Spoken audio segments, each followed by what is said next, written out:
ഒരു വിവാഹം വേണ്ടെന്ന് വെച്ചു. എന്റെ പ്രിയപ്പെട്ട ഉമ്മ വാശിയോടെ എന്നെ വളർത്തി. എന്നെ വലുതാക്കണം, നാട്ടിലെ ഏറ്റവും വലിയ പണക്കാരനാക്കണം, ഇവിടെയുള്ള ഏറ്റവും വലിയ കൊട്ടാരം എന്റെ മോന്റെ പേരിലായിരിക്കണം. വാശിയാണ്. ഉമ്മ അങ്ങനെ വളർത്തി പഠിപ്പിച്ചു. ഒരുപാട് അറിവ് എനിക്ക് നുകർന്നു തന്നു. മദ്രസയിൽ സ്കൂളിലൊക്കെ നല്ല മാർക്കോടുകൂടി പാസ്സായി. അവസാനം നാട്ടിൽ നിന്നാൽ കാശുണ്ടാക്കാൻ കഴിയില്ല എന്ന് മനസ്സിലാക്കി ധാരാളം പണമുണ്ടാക്കാൻ ഞാൻ മലേഷ്യയിലേക്ക് പോയി. ഉസ്താദേ, എന്റെ ഉമ്മയുടെ ആഗ്രഹം പോലെ എന്റെ നാടിന്റെ ഹൃദയഭാഗത്ത് വസ്തു വാങ്ങിയിട്ട് വീടിന്റെ പണി തുടങ്ങി. ഉമ്മ തന്നെയാ നേതൃത്വം കൊടുക്കുന്നത്. കാരണം ഉമ്മാക്കതൊക്കെ അഭിമാനമായിരുന്നു. എന്റെ മോനല്ലേ, കളിയാക്കിയ സ്ത്രീകളുടെ മുന്നിൽ എന്റെ പൊന്നുമോനെ രാജാവാക്കണമെന്നുള്ള ആർത്തിയായിരുന്നു. ആ നാട്ടിലെ ഏറ്റവും വലിയ കൊട്ടാരം വെച്ചു. പണി തീരുന്നതിന് 2 മാസം മുമ്പ് ഏറ്റവും നല്ല സമ്പന്ന വർഗത്തിലെ ഒരു ആലോചന എനിക്ക് വന്നു. ഉസ്താദെ, എന്റെ ഉമ്മ പറഞ്ഞു, വീട് പൂർത്തിയാകാൻ നീ നിൽക്കണ്ട, ആ കൈ തന്നെ പിടിച്ചോ. കാരണം നല്ല ആലോചനയാ. ഈ നാട്ടില് ഒരു കുടുംബത്തിലും അങ്ങനെ ഒരു വിവാഹാലോചന വരില്ല.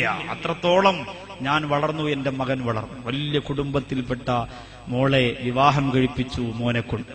എന്നിട്ടോ ആ സഹോദരൻ പറയുന്നു, നല്ലതുപോലെ തന്നെയാ ജീവിച്ചത്. എന്റെ ഭാര്യയ്ക്ക് എന്റെ ഉമ്മയോട് വെറുപ്പുണ്ടായിരുന്നില്ല, ഉമ്മയോട് വല്ലാത്ത സ്നേഹമൊക്കെ തന്നെയാ. പക്ഷേ വീട് താമസമാകുന്നതിന്റെ 2 ദിവസം മുമ്പ് പെട്ടെന്നൊരു ഷോക്കായി പോയി ഉസ്താദേ. എന്റെ ഉമ്മ പെട്ടെന്ന് നിന്ന നിൽപ്പിൽ മറിഞ്ഞു വീഴുകയാണ്. എന്റെ ഉമ്മാടെ ശരീരം ഞാൻ താങ്ങിയെടുത്തുകൊണ്ട് വാഹനം പിടിച്ച് ഹോസ്പിറ്റലിലേക്ക് പോകുമ്പോ എന്റെ മടിയിൽ തലവെച്ച് കിടക്കുന്ന ഉമ്മ എന്നോട് പറഞ്ഞു, മോനെ, നിന്റെ കണ്ണുകളിൽ ഭയമുണ്ടടാ, നിന്റെ ഉമ്മ ഇപ്പോഴൊന്നും മരിക്കൂല മോനെ. ഞാൻ കഷ്ടപ്പെട്ട് വെച്ച എന്റെ പൊന്നുമോന് വേണ്ടി പണി കഴിപ്പിച്ച ആ വീട്ടിന്റെ അകത്ത് 2-3 ദിവസമെങ്കിലും താമസിക്കാറ് നിന്റെ ഉമ്മായ അല്ലാഹു റൂഹ് പിടിക്കൂല്ല എന്ന് പറഞ്ഞുകൊണ്ട് പൊന്നുമ്മ കരഞ്ഞുപോയി. പക്ഷേ ഹോസ്പിറ്റൽ എത്തുന്നതിന് മുമ്പ് എന്റെ ഉമ്മ അങ്ങ് മരിച്ചുപോയി ഉസ്താദ്. 2 ദിവസം കഴിഞ്ഞാൽ എന്റെ വീടിന്റെ ഓപ്പണിംഗ് ആണ്. ഒരുപാട് വലിയ വലിയ പരിപാടികളാ വെച്ചിട്ടുള്ളത്. 10,000-കണക്കിന് ആളുകളാ വരാമെന്ന് പറഞ്ഞിട്ടുള്ളത്, ക്ഷണിച്ചിട്ടുള്ളത്. പക്ഷേ എനിക്കൊരു വല്ലാത്ത വിഷമമായി പോയി. എന്റെ ഉമ്മ പോയല്ലോ. ഒരു ദിവസം പോലും ആ വീട്ടിന്റെ അകത്ത് കിടക്കാറ്. നാട്ടുകാരുടെ മുന്നിൽ അഭിമാനത്തോടെ നിന്ന ഉമ്മയല്ലേ, അസ്രായീൽ അലൈഹിസ്സലാം ഒന്ന് കൊണ്ടുപോയല്ലോ.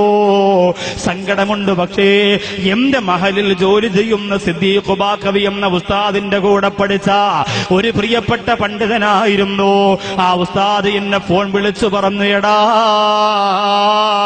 നിന്റെ ഉമ്മ മരിച്ചോ എന്നറിഞ്ഞ് സങ്കടമുണ്ട്. പക്ഷേ ഒരു കാര്യം ഞാൻ പറയുകയാണ്, എന്റെ ഒരു വലിയ ആഗ്രഹമാണ്, ഈ മഹലിൽ നിന്റെ ഉമ്മയെ കുറിച്ച് നല്ലതുപോലെ അറിയുള്ള പലരുടെയും ആഗ്രഹമാണ്.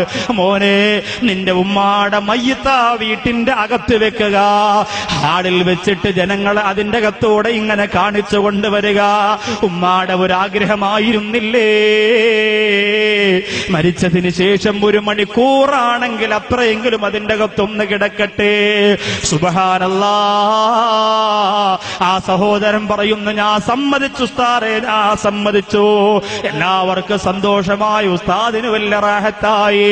ആംബുലൻസിനകത്ത് ഉമ്മാടെ മയ്യത്തിന്റെ വീടിന്റെ മുമ്പ് കൊണ്ടുവന്നപ്പോ പെട്ടെന്ന് ഭാര്യ എന്നെ ഫോണിൽ വിളിക്കുകയാ, ഇക്കാ വേഗം ഒന്നകത്തേക്ക് വരിക. സങ്കടത്തോടെ കരഞ്ഞുകൊണ്ട് പറഞ്ഞു, ഇക്കാ ഒന്നകത്തേക്ക് വരിക, എന്റെ ഉമ്മാടെ മയ്യത്ത് പിടിക്കാൻ ആളെ ഏൽപ്പിച്ചിട്ട് ഓടി ഞാൻ അകത്ത് ചെന്നു. എന്തെങ്കിലും അത്യാഹിതം സംഭവിച്ചു പോയോ എന്നറിയാൻ അകത്ത് ചെന്നപ്പോ വീടിന്റെ ഉള്ളിലേക്ക് ഒരു ഭാഗത്ത് വിളിച്ചുകൊണ്ട് പോയിട്ട് എന്റെ ഭാര്യ എന്നോട് പറഞ്ഞു, എന്റെ പ്രിയപ്പെട്ട ഇക്കാ മലേഷ്യയിൽ കിടന്ന് പണിയെടുത്ത് കഷ്ടപ്പെട്ട് വിയർപ്പൊഴുക്കി നിങ്ങൾ ചിലവഴിച്ചിട്ട് വെച്ച കൊട്ടാരമല്ലേ, ലക്ഷക്കണക്കിന് രൂപയുടെ ചിത്രപ്പണി നടത്തിയ ഒരുപാട് അത്യന്താധുനിക സജ്ജീകരണങ്ങളുള്ള വലിയ കൊട്ടാരമല്ലേ.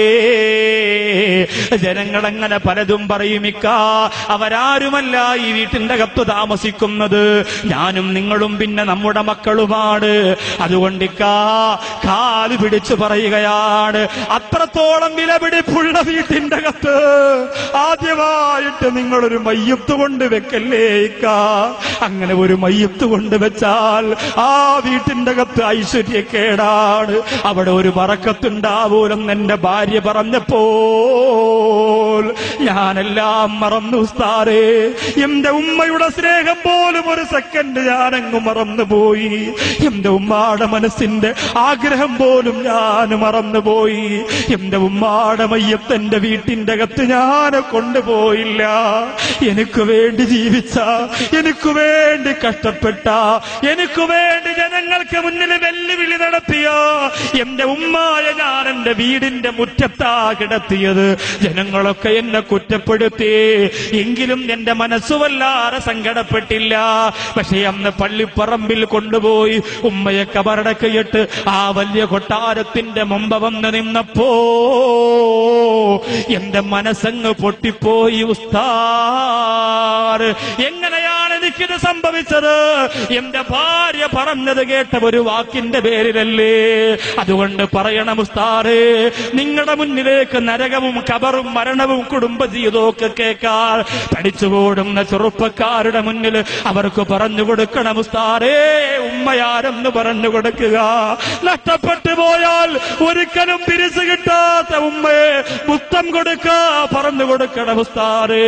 അത് നിങ്ങൾ പറയുമ്പോ ചെറുപ്പക്കാരന്റെ മനസ്സിനെ കീഴടക്കാൻ കഴിയുന്നതാ. ആ ഒരു കത്താണ് പ്രിയപ്പെട്ടവര് ഇന്ന് കേരളത്തിലുടനീളം ഈ വിഷയം എന്നെ പറയാൻ പ്രേരിപ്പിച്ചത്.